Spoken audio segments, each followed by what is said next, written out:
now beaming into Nerd FT Radio.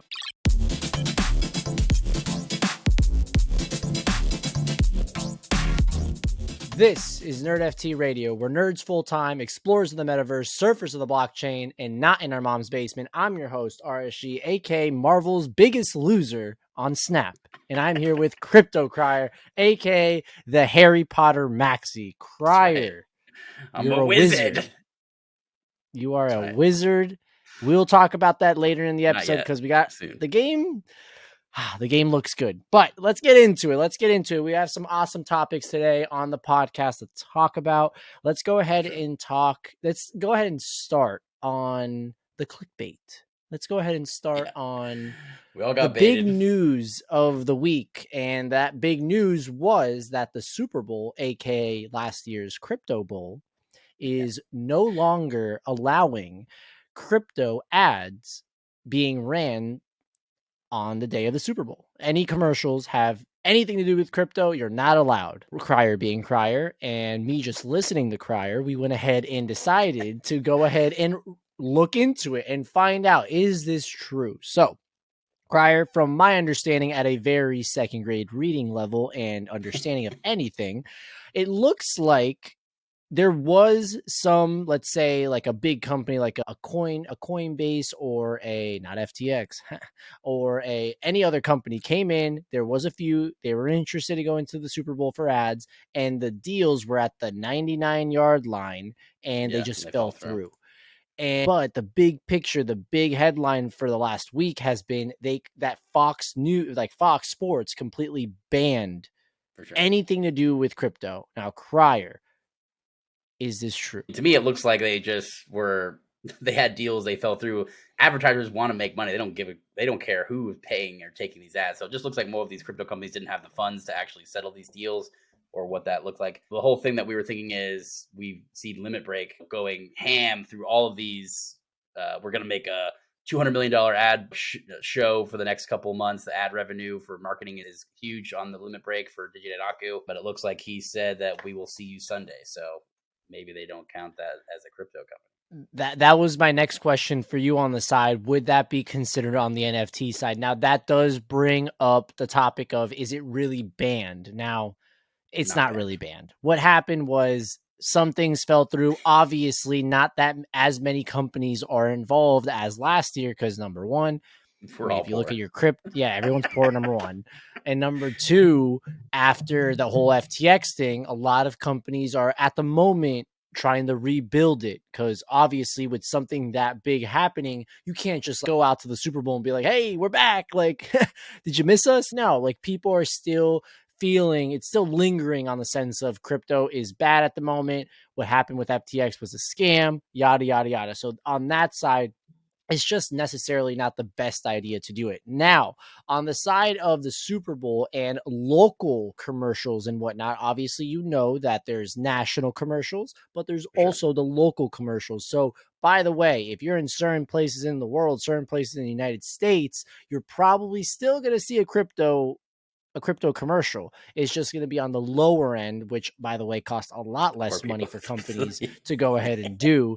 So if you're in the major city, let's go ahead and say New York City, Los Angeles, Miami, etc., you're probably still going to see one or two. And on the other side, just to debunk it, NFTs are a part of crypto. They're a part of the blockchain, and we're probably still going to see that said commercial. So this whole nonsense just sounds like a way to shove it to the crypto community, which at the end of it all, it's not. But just like pretty lame anyways. It's clickbaity to the max. We'll see what happens. And I'm excited for Limit Break 1, so let's see what happens. If you haven't signed up for the whitelist for it ahead of time, I would do that now. You can find it on his Gabriel Leiden's page and the Digitadaku page. You can still sign up for the whitelist on free mint. So I think I did. I hope so. Good, definitely. It's literally free. It takes 2 seconds to do. I won the Villains one, and that was free. I still kept mine. I think it's going to be cool. I'm excited for what they're doing. I think it's going to be cool. The whole goal is to build a 3D MMO, so I'm all for it. It definitely makes sense. And again, I still very much think that we're going to see some stuff anyways. So we'll see how it goes. It should be very exciting. Maybe just like last year with Coinbase, what happens here, they break their site. I'm hoping that they're ready for the volume, because this is literally one of the biggest events in the world, and a lot of people are going to be a part of it. Or maybe on the other side, we see obviously what happened with FTX, what happened with crypto, all this stuff. A lot less people will try to go ahead and do it this year based on that. But I don't know, people's attention span, if they see something, they're like, ooh, free, they'll probably click it, to be honest with you. They'll probably use their phone and find it out here on that side. Scan that bad boy. For sure. Probably scan it and just go with it. But yeah, no, it's pretty interesting. But now, let's go into the Metaverse side of things. Other news that we have this week, and it's actually, we're going back to a game that you and I have been trashing for some time now. We were big on it for some time. I made great moves with it. I played it, the whole nine. Shout out to Huddle Hill. She streams it. She's big in the community. And what I'm talking about is Sandbox. You remember when I used to call it Sandlot? Yeah, we're past that now. Sandbox. We got it now. Sandbox has some new news on two sides of things. Let's talk about the first side. You guys remember when you were younger and you played this game called Cut the Rope? The game of Cut the Rope was so great. It was like a temple run. It was like a Flappy Bird. It was like an Angry Birds. It was just a game that was so simple. Everyone was playing it. So my dad had addicted. Everyone was playing. Any age group was playing. A little kid, an adult, grandfather, grandmother. Everyone was having a blast playing it. And honestly, I haven't heard from this company. By the way, I didn't even know there was a company behind it. Like, truly, like, I didn't know the name of it. And the name of this company is ZeptoLabs, if I'm not mistaken. Did I say it right? Yeah. Boom. So what's going on here is they've actually came in an agreement, a partnership with the Sandbox. So it's super cool to see this. Again, we're seeing the old school gaming adapting into what's happening with Web3 and all these great things. So ZeptoLabs is going to create, obviously, we know on the Sandbox, there's land plots that you're able to buy. They bought some land, and what they're going to do with this land, it is that it will be the home of the Omnom. It's OMNOM Cafe, where players will be able to. It's like you're eating. I think that's like what they're going for. Yeah. For sure. Players will be able to manage a cafe in Nomville. Good Lord, I'm not. This nom thing's getting a little aggressive. And serve customers who arrive to order them. Players will be able to collect ingredients in the garden to create recipes for food to give to these customers. The arcade management game will have a time limit, adding an extra layer of excitement for players. On top of that, they're going to add in like the Cut the Rope 2 and Cut the Rope, the first one. They're going to add like accessories and equipment to customize the characters on the walls of the cafe and all that good stuff. But the main focal point here for these people is they want to get into the universe that offers players and fans true digital ownership. This is going to allow people to understand for the last 20, 30 years, we've been playing video games. We've had these items in these games, but at the end of the day, we don't truly or necessarily own these assets. And this is going to allow, hopefully, people to understand what true digital ownership is of these assets in these games that we all love. As even if it's as simple as Cut the Rope, there are those items that you're like, I want to own those. And now we're in a time, an era with technology and social media and intelligence where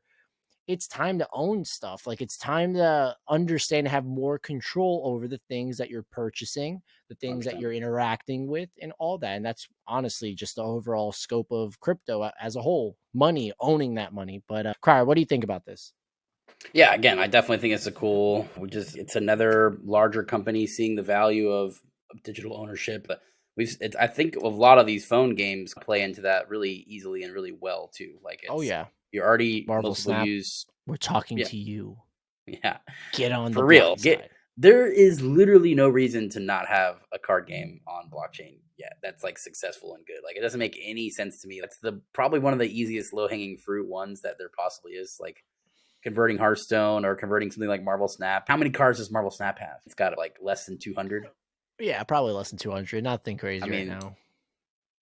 We could do that. We could do that on Manifold in like 2 hours make a card for. Also, there's the variant aspect and all that good stuff. Yeah, I agree, but you know what I'm saying. It's not that insane. It's Like not complicated. each one could just all. have a collection, like a ER 1155 collection of each upgrade or whatever. What is it? What do you just call them? Variants. Variants, yeah, variant. Yeah. Like each variant, yeah, will literally be that easy. Like, it just seems like such low hanging fruit for companies. But yeah, I think this is a good move for sure for ZeptoLabs. They have been making their games. They made like the Cats game that was pretty popular. Yep. They're all kind of like passive games. But again, like with the whole Cats one, you were collecting little pieces of cars to build up a fancy car, like a battle robot or something like that. Those could be mix and match NFTs to place your car and trade people with. It's very easy. You can add such a complex layer to all these games that are in existence already. And I think that's such a big move for people to see and realize these things. But not only did ZeptoLabs, but in the country of Saudi Arabia also partnered with Sandbox. Pretty cool stuff. Are you telling me that I don't have to actually go to Saudi Arabia and I can just go ahead and go on Sandbox and visit Saudi Arabia instead? I don't know what their goal here is, but they recently, what was on yesterday, they signed what they call a memorandum of understanding, which maybe that's like a collab.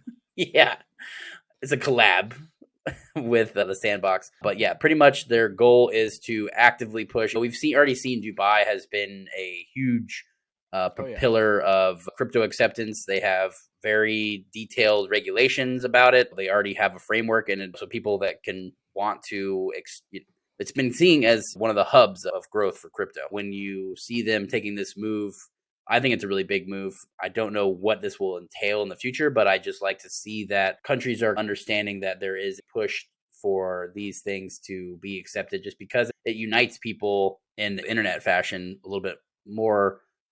I don't know, just a little bit more. Like that community aspect is just such a huge aspect of all these things. And when you have something like a Sandbox being able to, you could probably have your meetings there with other people. You could have a lot of upper tier movements or government standings or anything like that being able to be viewed by multiple people and being able to interact with other people, can come up on stage and ask questions.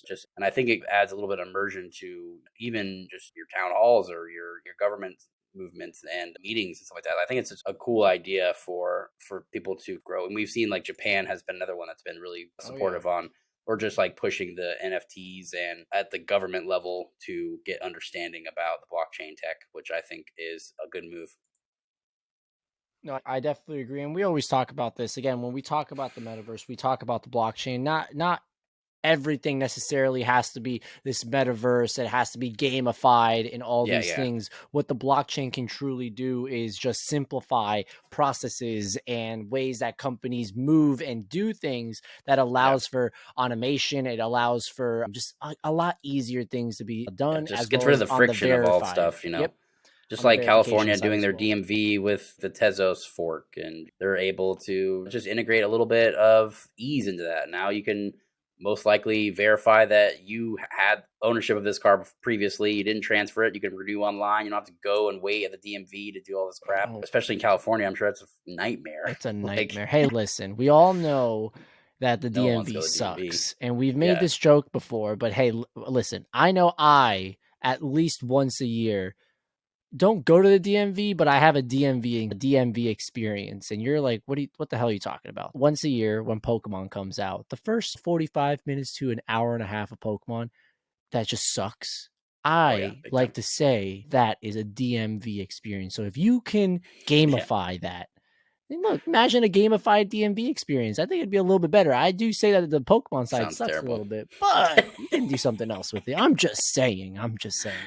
But again, super awesome that all these other countries are seeing the opportunity to come into the world of Web3. This is just a start point going into Sandbox. It doesn't necessarily mean that that's it for them.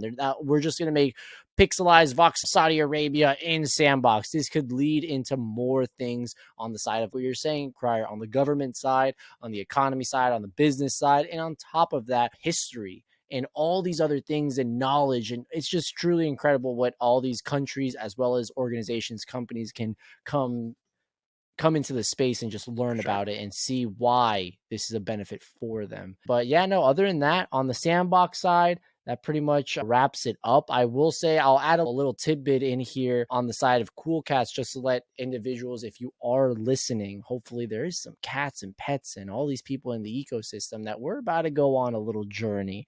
And I want you guys to be prepared for this journey. If you do have those fractures that were airdropped or you decided to buy one, the journeys are about to start. And just to let you know, these fractures will be the next PFP for the Cool Cat ecosystem, and it's going to be awesome.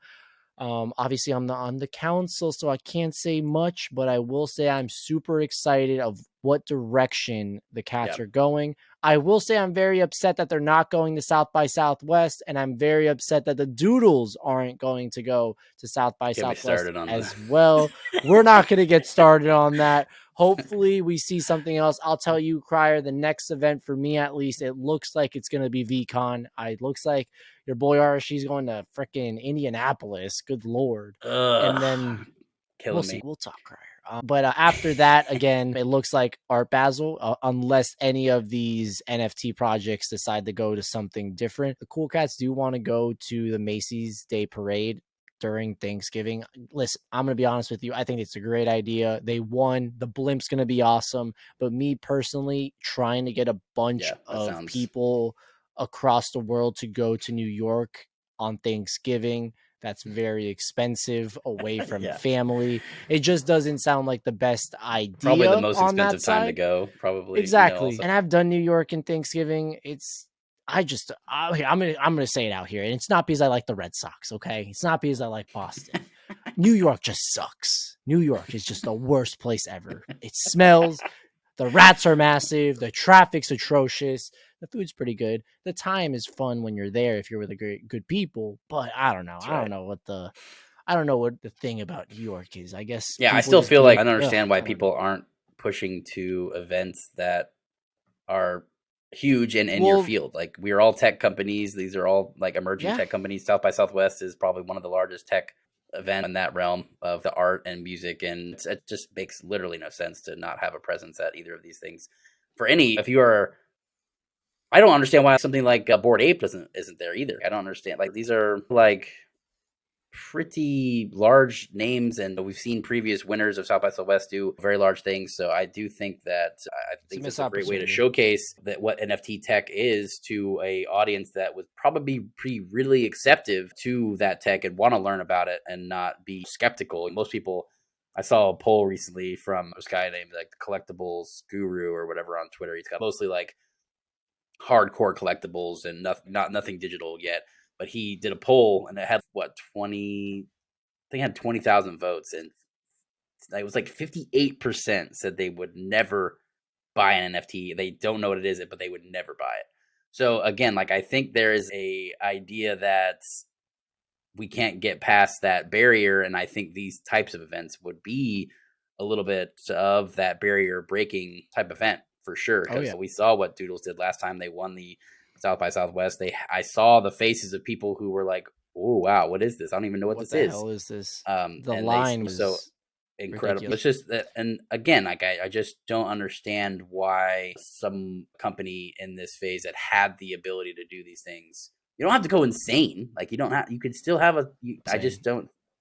You can go insane, but the presence is something that I would expect from these companies. But also, we did see the presence of other NFT projects, and I'll say, like, on the Cool Cat side that we saw in South by Southwest, and it was great and all, but obviously you and I were like, we wanted more. So the presence side is a little like I feel like if you go just to go, and you do it in a way like what happened with the Cool Cats at South by Southwest last year, you'll get the bad rap that you should have done it like Doodles. But I don't know. It's definitely a hard spot for the company on the sense of least. Why don't you if there's a good amount of people going to South by Southwest, give some funds on the community side. And that's 100%. A lot different. If you do something, you rent out a bar, a bowling, like we went to did you go to the Dippies event? I did not. You told me it was great. It was literally just like an open field. They had like free beer and people were painting and there's a guy playing music. Do that. What are you doing? Like, it doesn't make any sense to not have any type of presence at any of these things. And again, going on a community level, we have millions of dollars in Doodle Bank funds. you say you want to use these things, use it for community outreach, use it for these types of things. Get someone in I guarantee you there's a bunch of Austin doodles that are like, oh, probably would have done something. Yeah, I definitely agree.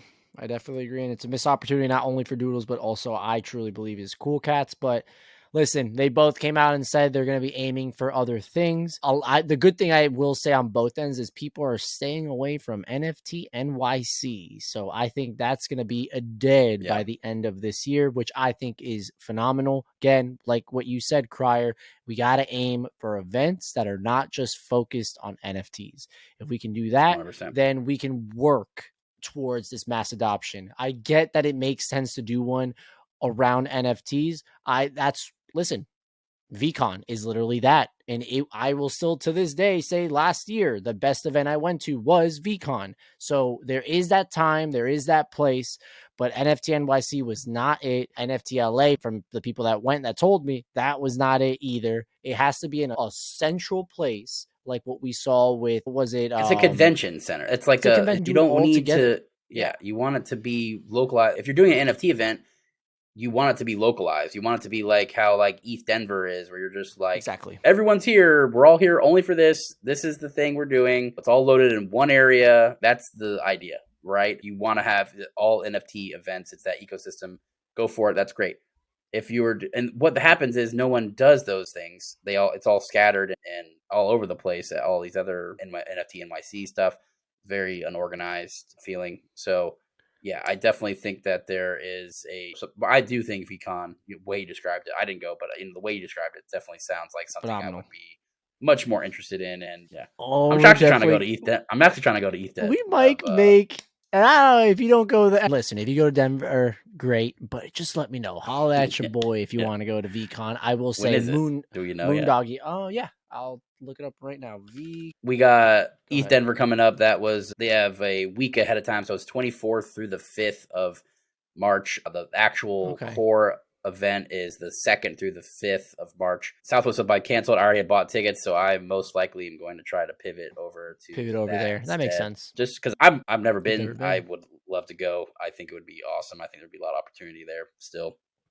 Absolutely. On the side of VCon, by the way, it is May 18th to the 20th. So it's a Thursday. Oh, well, looks like Crier is not going to VCon because could you imagine a world?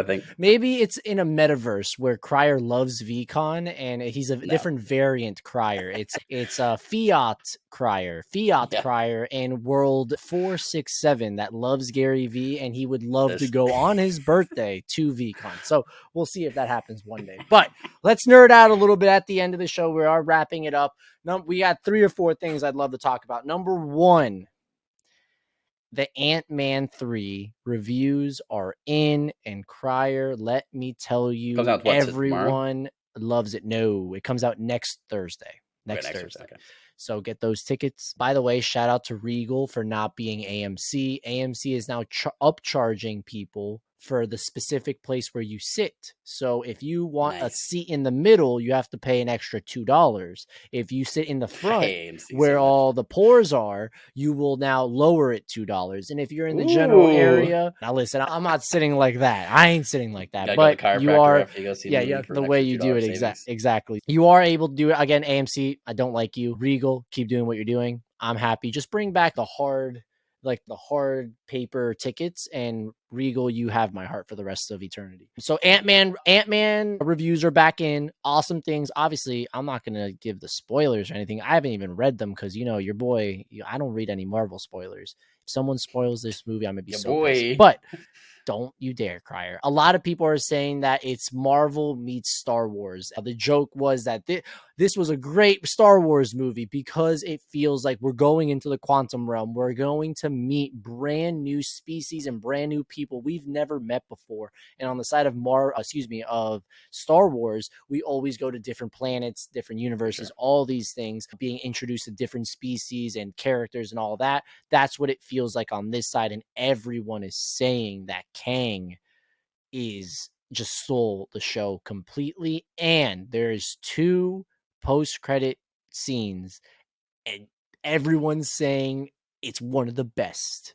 Like, one of them is like insane. That's about to turn the freaking MCU on its back. So very excited on that side. Now, the second thing that we have going on is Crier, the Harry Potter game. What's it called? Hogwarts Legacy is out on if you did buy the deluxe. I mean, if you buy the deluxe version, it's on Xbox, PlayStation, and PC. You just had to buy the deluxe version. It is out. If you didn't buy the deluxe version because you don't want to be the guinea pig and you probably messed up, you fucked up, because turns out everyone's saying it's phenomenal. So Crier, have you looked into what's going on with this? Yeah, big time. I watched a couple of videos about it. It looks incredible. You're pretty much coming in as a 5th year wizard student. You get to pick however you want. It says you're a transfer student, so you're kind of in the background. You don't know anything about Hogwarts, and you're getting a special tutoring session from a couple of the professors to speed up your knowledge on the Wizarding Act. So you start out with not very much ability. You're able to get new spells and all this stuff. And it looks like there's a lot of like defensive plays and stuff like that. It looks like pretty interactive combat. It looks really cool on that side. I am interesting. Massive Harry Potter fan. Like literally the day the book came out, like I would finish the book that day. Like no matter the size of the book, like I would just read them. Just go. That's wild. And that was also like when I was in high school or whatever. So, you know, I would buy the book and that would literally be 4 a.m. the next day. Oh, that was the best book ever. That's awesome. But I did see that the really cool thing about this is that you're going to be able to pick the house that you want. Is it called the house? What is it called? Oh yeah, your faction, pretty much. Yeah, like the your house. Faction, the house. So it's the house. Let's go with the house. It's the house, right? So you're going to be able to pick it, and if you based on what you decide, you are going to have little things that are different if you went the other route. The one thing people are saying that is on the Slytherin side, that's what it's called, right? Slytherin side. If you do pick them, there is rumors that you can go. What's it called? The place that you people on the Slytherin is Alabasta. It's something with an A. Something with an A. I'm not sure what you're talking about. It's like the bad place. The bad place in Harry Potter. What's it called? Alcatraz? Or not yes, Alcatraz. No, it's not. No, that's Alcatraz is the... Damn it. Is it Alcatraz? Yes. Alcatraz is like the bad place. It's like the prison. Yes, that's the bad. Okay. That's the place. Look it up. But if I'm not mistaken, that is what it is. You're going to be able to go based on picking that house. Don't spoil it for yourself, but I'm pretty sure that's the name of it. But yeah, that's what I've been hearing. And on the side of what Crier said on the tactics side, defensive attacks, everything like that, this game looks phenomenal. You're going to have to learn spells. Azkaban, there you go. I'm like, I can't get back to Alcatraz. Azkaban.